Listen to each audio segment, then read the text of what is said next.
ଆମେ ତ ମନ୍ତ୍ରିମଣ୍ଡଳରେ 7 ଦିନ ହେଲା ଘୁରି ବୁଲୁଛେ। ଆଜ୍ଞା ସାର୍। ପୁଣି ବର୍ତ୍ତମାନ ପୁଣି କୋଉ ଜାଗାକୁ ନେଇ ଆସିଲ? ହଜୁର ଆଜ୍ଞା ଇଏ କ'ଣ ଜାଗା ଆପଣ ଜାଣିଛନ୍ତି? ଟିକେ ଆଜ୍ଞା ଖାଲି ଅପେକ୍ଷା କରନ୍ତୁ, ମୁଁ ଖାଲି ଟିକେ ଲୋକେସନ ଚାର୍ଟଟା ଦେଖିବି। ଦେଖ ଦେଖ ସେପଟେ ଜମପୁରୀରେ କେତେ କାମ ପେଲିକି ରହିଗଲାଣି ଜାଣିପାରୁଛ ତ? ଭଲ କି ଦେଖ, ଭଲ କି ଦେଖ। ଆଜ୍ଞା ଇଏ ହେଲା ରାଜ୍ୟ ଓଡ଼ିଶା, ହଁ ଜିଲ୍ଲା ହେଲା କେନ୍ଦୁଝର। ଆଚ୍ଛା ଆଜ୍ଞା କେନ୍ଦୁଝରର ଏ ଯେଉଁ ଜାଗା ଇଏ ଜିଲ୍ଲାପାଳଙ୍କର କାର୍ଯ୍ୟାଳୟ ସାମ୍ନା। ଆରେ ଜିଲ୍ଲାପାଳଙ୍କ କାର୍ଯ୍ୟାଳୟ ସାମ୍ନା? ଆଜ୍ଞା ଏଠି ଯୋଉଠି ଆମର କେନ୍ଦୁଝର ଅର୍ଥକର୍ତ୍ତା ଦଣ୍ଡବିଧାତା ଜିଲ୍ଲାପାଳ ମହୋଦୟ ଅଛନ୍ତି, ଆଜ୍ଞା ତାଙ୍କ ସାମ୍ନାରେ ପୁଣି ଏତେ ଅଛନ୍ତି? ହଜୁର ଆଜ୍ଞା ଟିକେ ଶୁଣନ୍ତୁ ଆଜ୍ଞା, ମୋ କଥାଟା ଟିକେ ମନ ଦେଇକିରି ଶୁଣନ୍ତୁ। ଆଜ୍ଞା ଆମେ ଜିଲ୍ଲା ପ୍ରଶାସନ ପୁରା ଓକେ, ପୋଲିସ ପ୍ରଶାସନ ପୁରା ଓକେ, ଯାହା ନିୟମ ରହିବା କଥା ରହିଛି। କିନ୍ତୁ କ'ଣ ହଉଛି ପ୍ରଭୁ ଆପଣ ଜାଣିଛନ୍ତି? କୁହ। ହେଲମେଟ ପିନ୍ଧୁନାହାନ୍ତି ଏକରେ, ବାସ୍। 2ରେ ସିଟ୍ ବେଲ୍ଟ ମଧ୍ୟ ପରିଧାନ କରୁନାହାନ୍ତି। ଆଚ୍ଛା 3ରେ ମଦ୍ୟପାନ କରି ଗାଡ଼ି ଚଲାଉଛନ୍ତି। ମଦ୍ୟପାନ କରି ଗାଡ଼ି ଚଲାଉଛନ୍ତି? ହଁ। ଆଉ 4ରେ 18 ବର୍ଷ ନହେବା ପୂର୍ବରୁ ଛୁଆମାନଙ୍କୁ ମୋଟରସାଇକେଲ ସ୍କୁଟି ସବୁ ଗାଡ଼ି ସବୁ ଦେଇ ଦେଉଛନ୍ତି ବାପା ମା ମାନେ। ମାନେ ଏତେ ସାହସ ଏଠି? ଜିଲ୍ଲା ପ୍ରଶାସନ, ପୋଲିସ ପ୍ରଶାସନ ଆଉ ଆମର ଆଖ୍ୟା ବାଲା କରୁଛନ୍ତି କ'ଣ? ଆଜ୍ଞା ସବୁ କିଛି କରୁଛନ୍ତି, ସବୁ କିଛି କରୁଛନ୍ତି। ଆଜ୍ଞା ଦେଖନ୍ତୁ ଲେଖାରେ ଅଛି। ଆଜ୍ଞା 1ରେ ପାଲା ମାଧ୍ୟମରେ ସଚେତନ କରାହଉଛି। 2ରେ ଦାସକାଠିଆ ମାଧ୍ୟମରେ ସଚେତନ କରାହଉଛି। ସଚେତନ ହଉଛି। 3ରେ ନାଟକ ମାଧ୍ୟମରେ ସଚେତନ କରାହଉଛି। 4ରେ ସଙ୍ଗୀତ ଏବଂ ନୃତ୍ୟ ମାଧ୍ୟମରେ ମଧ୍ୟ ସଚେତନ କରାହଉଛି। କିନ୍ତୁ ଏତେ ସଚେତନ କଲା ପରେ ମଧ୍ୟ ଏଇମାନେ ବୁଝିକିରି ଆଜ୍ଞା ପୁରା ବୁଝା ହଉଛନ୍ତି। ଏତେ ସାହସ ମାନଙ୍କର? ଟ୍ରାଫିକ ନିୟମ ମାନୁନାହାନ୍ତି। ଏତେ ସାହସ? ଆଜ୍ଞା ତାହେଲେ ମୁଁ ସେମାନଙ୍କ ବିରୋଧରେ ଦୃଢ କାର୍ଯ୍ୟାନୁଷ୍ଠାନ ଗ୍ରହଣ କରିବି। ଆଜ୍ଞା କରନ୍ତୁ। ଏମାନଙ୍କୁ ଆଉ ଶାସ୍ତି ଦେବା ପାଇଁ ମୋ କେବେ ମୁଁ ବି ଶାସ୍ତି ଦେବି ସେମାନଙ୍କୁ। ନିଶ୍ଚିତ। କଠୋରରୁ କଠୋର ଦଣ୍ଡ ସେମାନଙ୍କୁ ଦେବା।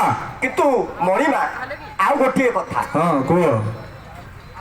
ଆପଣ ଯଦି ଟିକେ ଆମର ଏଇଠି ଯୋଉ ଡ୍ରାଇଭର ଭାଇମାନେ ସବୁ ଅଛନ୍ତି, ଆଜ୍ଞା ଟ୍ରାଫିକରେ ଲାଇଟ୍ ଜଳୁଛି ଦେଖୁଛନ୍ତି ତ ସିଗ୍ନାଲ, ଯଦି ଆମେ କ'ଣ ସରକାରଙ୍କର ନିୟମକୁ ମାନିକିରି ରାସ୍ତାରେ ଠିକ୍ ଯାତାୟାତ କରିବା ତାହେଲେ ଆମେ କୌଣସି ବିପଦ ସମ୍ମୁଖୀନ ହେବା ନାହିଁ।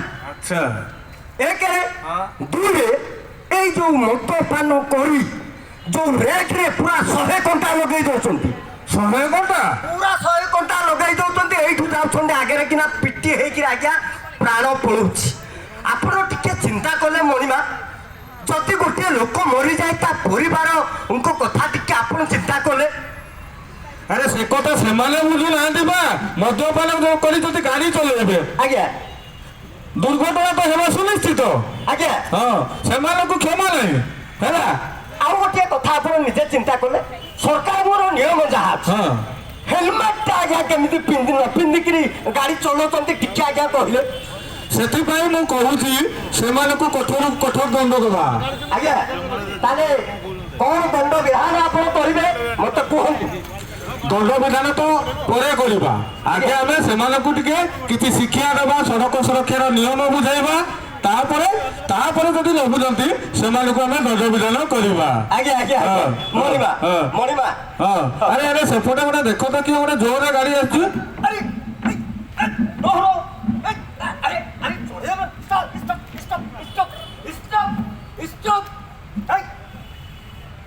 ତୋ ନାଁ କ'ଣ? ମୋ ନାଁ ମୀରା। ତୋର ବୟସ କେତେ? ମୋ ବୟସ 16 ବର୍ଷ। ହେଲମେଟ ପିନ୍ଧିନୁ, ମୁଣ୍ଡ ଫାଟିଲା କେମିତି? ହେଲମେଟ ମୁଁ ପିନ୍ଧି ନଥିଲି, ଗଲା ବେଳେ ମୋ ମୁଣ୍ଡ ଫାଟିଗଲା। ପଡ଼ିଗଲୁ? ମୁଣ୍ଡ ଫାଟିଗଲା? ଡାକ୍ତରଖାନା ଯାଇକିରି ବ୍ୟାଣ୍ଡେଜ ହେଇକିରି ପୁଣି ଆହୁରି ଏତେ ସ୍ପିଡରେ କିନା ଗାଡ଼ି ଚଲେଇକିରି ଆଉଛୁ। ତୁ କ'ଣ ସରକାରଙ୍କର ନିୟମ ଜାଣିପାରୁନୁ? ନା ପ୍ରଭୁ ବୟସ ହେଉଛି 16 ବର୍ଷ। 16 ବର୍ଷ? ହେଲମେଟ